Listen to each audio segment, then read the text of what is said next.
Speed की limit का camera आ जोड़ा ब्लैक कलर च ना 80 की लिमिट आ, स्पीड लिमिट 80 है। चल भी जमाना चक दे वटा के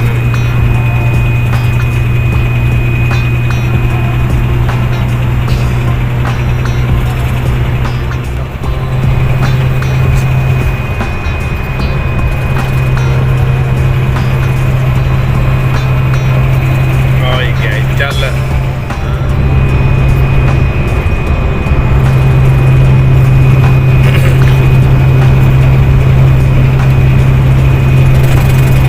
यार किसी का म्यूजिक लाना हो तो साला कॉपीराइट आ जाता ना भी, ये करके म्यूजिक किसी का आप ला नहीं सकते। सॉन्ग लावे ये करके म्यूजिक किसी का आप ला नहीं सकते, सॉन्ग लावे तो भी कॉपीराइट आ जाना।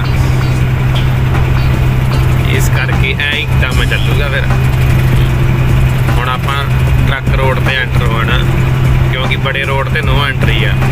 इत्थे एक बोर्ड लगे होंगे छोटे छोटे नो एंट्री दे। हुण आपां वड्डे हाईवे ते नहीं चल सकते, अपना स्पैशल रोड बनया होया ट्रक रोड आया।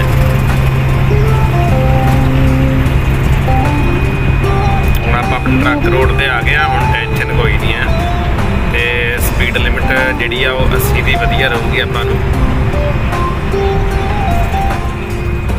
वैसे गड्डी तो बहुत भजदी अपनी, पर आपां भजाउणी नहीं गड्डी। गड्डी लोड है ना, फिर आपां हुण बजरी लोड की हुई है, सही है। फिर गलत गल हो जाती है, इदा चंगे नहीं लगीदा। चलो हुण मैं वीडियो एंड करदा, क्योंकि वीडियो बहुत लंबी हो जानी फिर, ते तां करके फिर जिहड़े आ